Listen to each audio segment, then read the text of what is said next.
पड़ जाऊं, पर्वत से गिर जाऊं, मर जाऊं, लेकिन मैं अपनी गिरजा का विवाह इस बावड़े के साथ नहीं करूंगी। तो भाई क्या बात हुई? भले बात हो गई, लगन चल गया, सारी बात हो गई। क्या बात हो गई? बोले वो नारद जी में गालियां निकाल रही थी। और तो कोई कारण समझ में नहीं आया, लेकिन ये कारण समझ में आया कि वो नारद जी में गालियां निकाल रही थी कि अच्छा। तो ब्रह्मा जी ने नारद को बुलाया कि नारद क्या माया फैला दी भाई कि मेरी माया है, मैं ही समेटूंगा। और वहां जाकर के और माता मैना के पास, अरे इधर आ, तो इस बावले वर के लिए मेरी छोटी सी कन्या सुकुमारी कन्या को तप करने के भेजा था तूने, इधर आ। माता मेरी बात तो सुन ले, क्या सुनना बाकी रह गया? तेरी बात सुन करके तो मेरी बेटी का जीवन बिगड़ गया, अब क्या सुनना रह गया? तो कुछ मक्खन मत लगा, मैं विवाह नहीं करूंगी, मतलब नहीं करूंगी। अरे मत करना, एक बार मेरी बात तो सुन ले माँ। बड़ी मुश्किल से बात सुनने के लिए तैयार हुई और फिर बोली,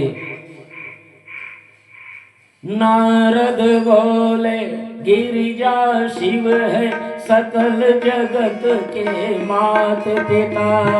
नारद बोले गिरिजा शिव है सकल जगत के मात पिता। जन्म जन्म का साथ है इनका, गिरिजा शिव की समर्पिता। जन्म जन्म का साथ है इनका, गिरिजा शिव की समर्पिता। शिव शिवा तुम्हारी जय, शिव शिवा तुम्हारी जय, शरण तुम्हारी अभय। शिव शिवा तुम्हारी जय, तुम्हारी जय, शिव शिवा तुम्हारी जय, शिव शिवा तुम्हारी जय, शरण तुम्हारी अभय। हर्ष की बयारी चली, शिव की बारात चली, शिव की बारात चली, शिव की बारात चली। हर हर महादेव, हर हर महादेव, हर हर महादेव, हर हर महादेव।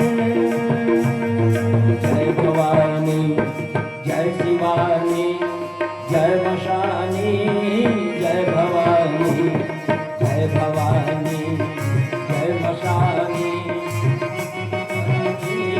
जय मशानी।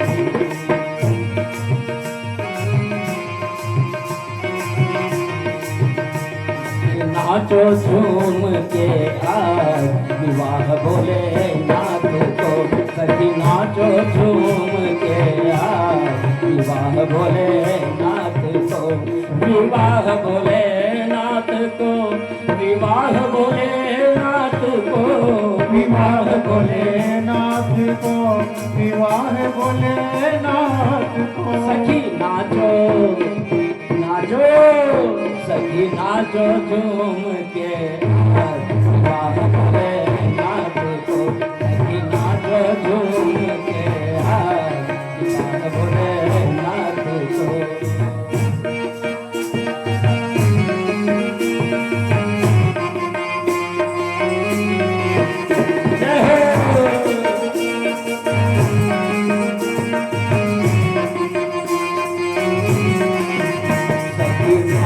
झूम के आज विवाह बोले नाथ को, नाचो झूम के आज विवाह भोलेनाथ को। ब्रह्मा नाचे विष्णु नाचे, ब्रह्मा नाचे विष्णु नाचे, शिव बोले का डमरू बाजे,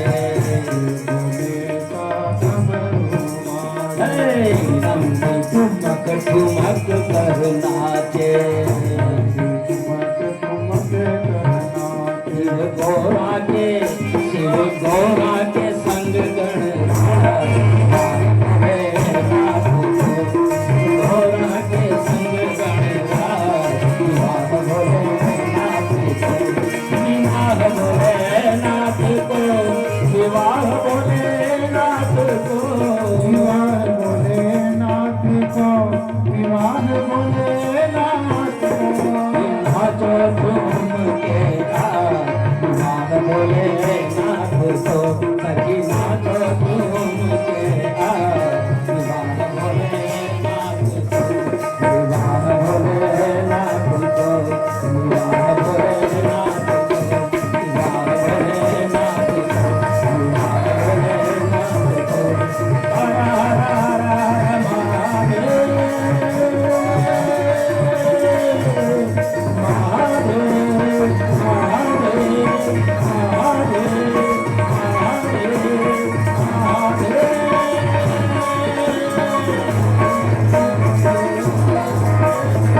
हर महादेव।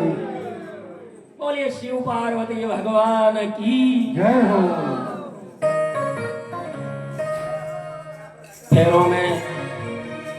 फेरों में पंडित जी ने पूछा, भोलेनाथ अपना गोत्र बताइए।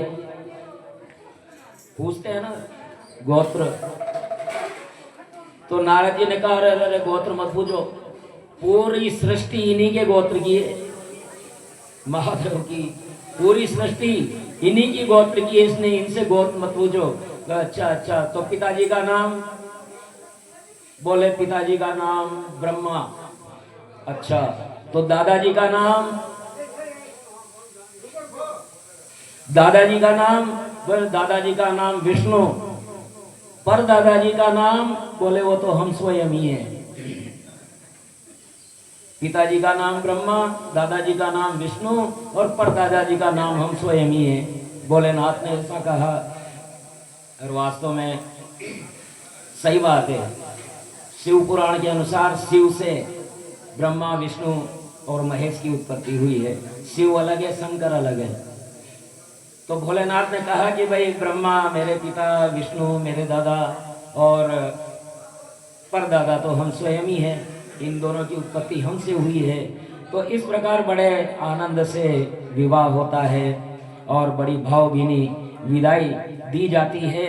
और ये आदि दंपत्ति कैलाश में विहार करते हैं समय पा करके। और स्वामी कार्तिकेय का जन्म होता है और इंद्र उन्हें अपना सेनापति बनाते हैं और तारकासुर का वध होता है, उद्धार होता है। इस प्रकार ये माता पार्वती और शिव जी के विवाह की ये कथा आती है। बोलिए विश्वनाथ दरबार की।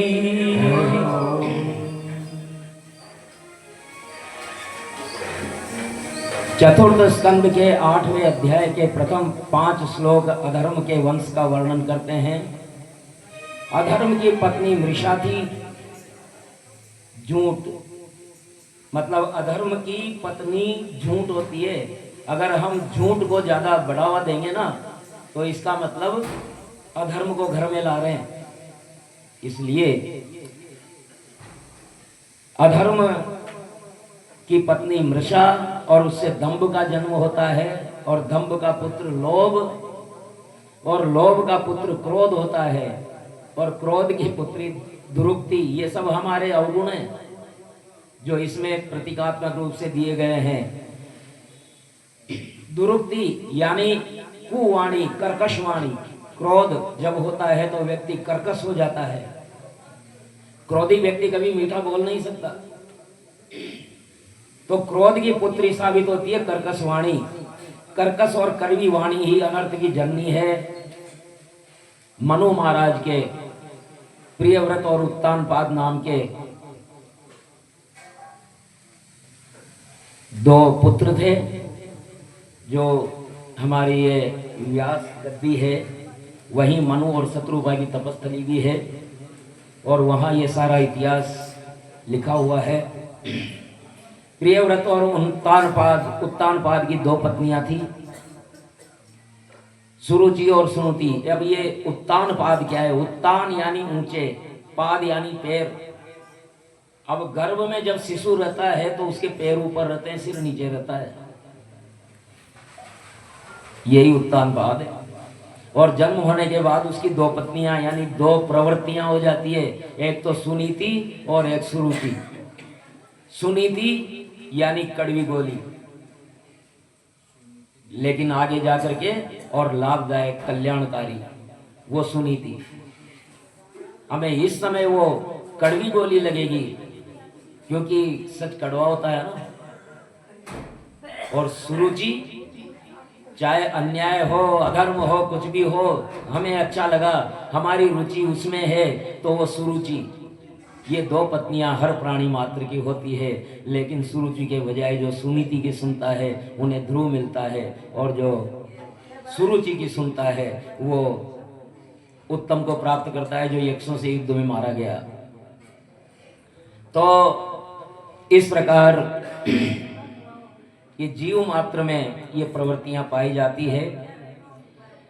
सुरुचि सांसारिक वासना, जो पहले सुख मिलता है लेकिन बाद में दुख ही दुख मिलता है, और जो विषय वासनाओं के बंधन में बंधा हुआ है उसे भला नीति कैसे अच्छी लगेगी।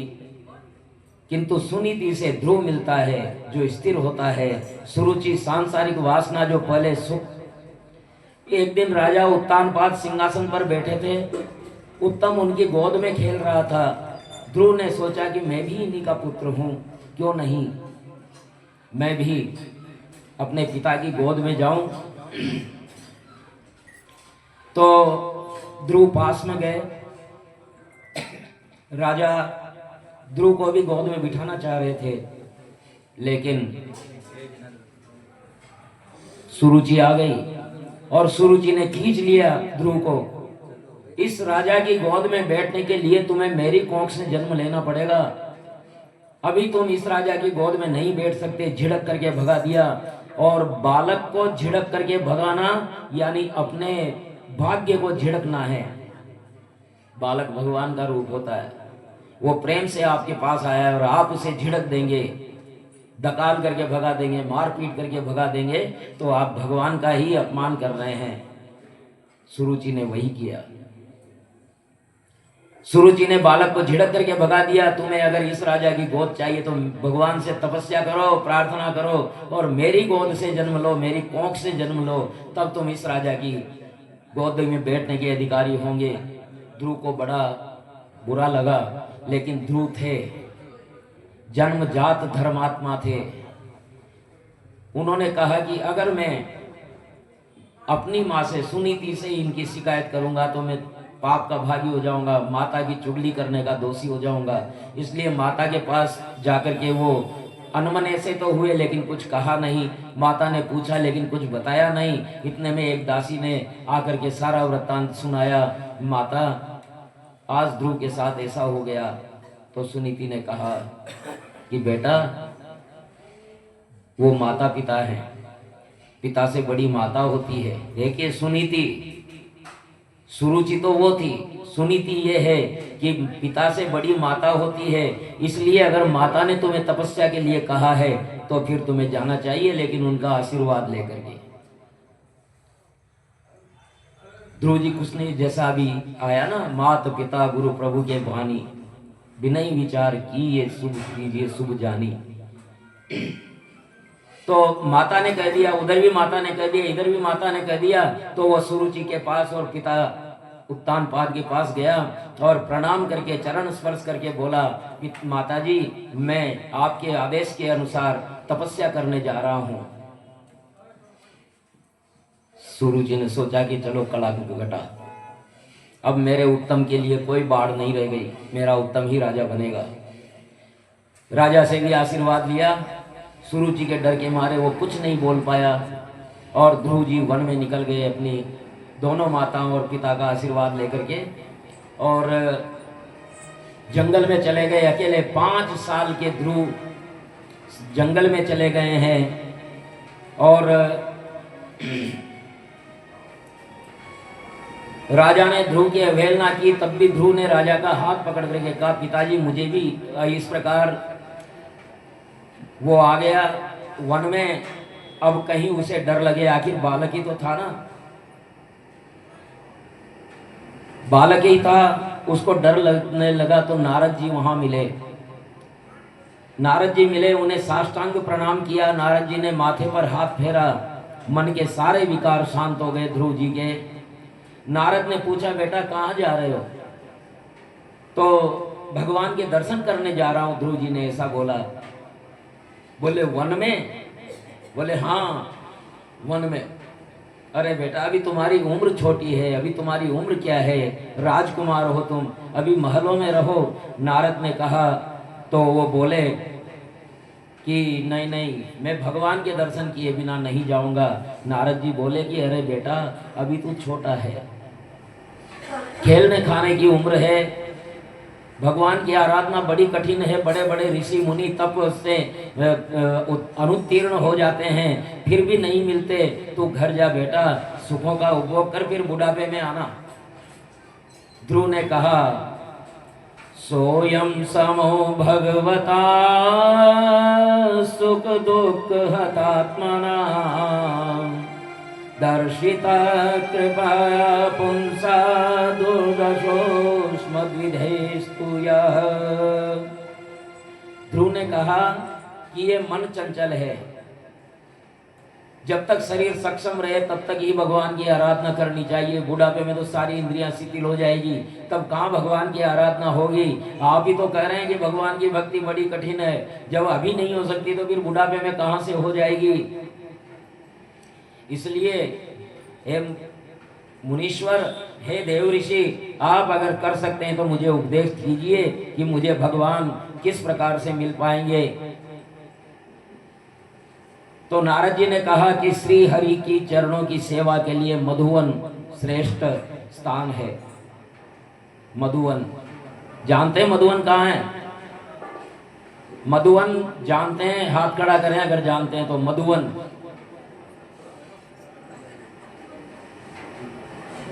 मधुवन है वृंदावन में,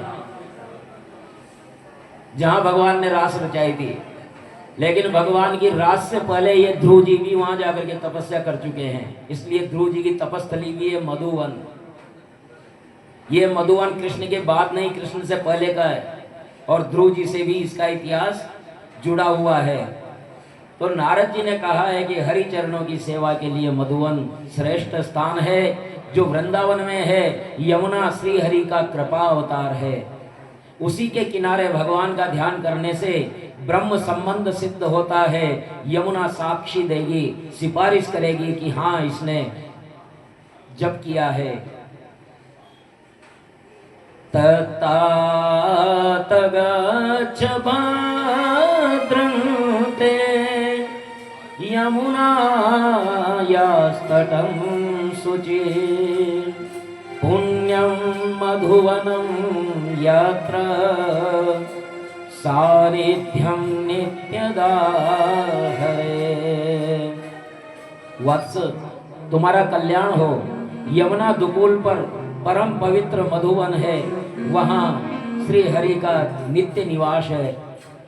मधुवन प्रेम भूमि है, और वहाँ रह करके भजन करने से मन जल्दी शुद्ध हो जाता है। वृंदावन दिव्य भूमि है, जीव और ईश्वर मिलन वहाँ शीघ्र हो जाता है। ध्रुव ने कहा, बहुत अच्छा, लेकिन परमात्मा की आराधना किस प्रकार करनी है ये तो बताओ। नारद जी ने कहा, ध्यान से पूर्व मानसिक पूजा करनी है। मानस पूजा का बड़ा महत्व है। हम मन से आंख मूंद करके एक जगह बैठ गए, हिमालय की ऊंचाइयों पर गए, वहां से ब्रह्म कमल लाए, भगवान को अर्पित किए। गंगोत्री से गंगा जल लाए, भगवान का अभिषेक किया, और पुष्प लेकर के आए, पुष्प चढ़ाए। इस प्रकार से मन से कल्पना करके और भगवान की पूजा करें, मानसिक पूजा करें। और ये पूजा सर्वश्रेष्ठ मानी गई है। पूजा के समय ईश्वर में ही ध्यान एकाग्र रहे, इधर उधर नहीं जाए। ये ध्यान रखना, संत विरक्तों के पास कुछ नहीं होता, लेकिन वो मानस पूजा से ही सब कुछ पा लेते हैं। इस प्रकार प्रातः उठ करके नयन मूंद करके ध्यान करो कि आप गंगा किनारे बैठे हैं। आप भी मूंद सकते हैं आंखें, आंखें मूंद लीजिए, और जो आवाज आ रही है उसके अनुसार काम करें। नयन मूंद कर ध्यान करो कि आप गंगोत्री में हैं। गंगोत्री से स्वर्ण कलश में गंगा जी लेते हैं और अपने कान्हा को, अपने विष्णु को, अपने शिव को, जो भी आपका आराध्य हैं, उसको नहला रहे हैं। जल माथे पर चढ़ा करके आचमन कर रहे हैं, क्षमा मांग करके, स्नान तर्पण करके चांदी के कलश में भगवान की सेवा हेतु गंगा जल लाते हैं। ठाकुर के जगने पर आचमन मंगल आरती के बाद माखन मिश्री का भोग, शंकर भगवान है तो बर्फानी जल से स्नान करते हैं। लेकिन अगर कृष्ण है ना, तो वो उनको थोड़ा ऊना करके जल से नहलाएं, क्योंकि वो बालक है। वे भी सुंदर हैं, किंतु श्रृंगार करने से हमारा मन सुंदर होगा। भगवान के श्रृंगार की जरूरत नहीं है, लेकिन हम उनका श्रृंगार फिर भी करें, इसलिए कि वो तो पहले से सर्वांग सुंदर हैं, लेकिन उनका श्रृंगार करने से हमारा मन सुंदर होगा, इसलिए भगवान का श्रृंगार करें और इस प्रकार तिलक आरती करें और उस समय आर्द्र रहे, दीन रहें। हे मेरे प्रभु, हे मेरे प्रभु, हम आर्त हैं, आपके दास हैं, कृपा करें।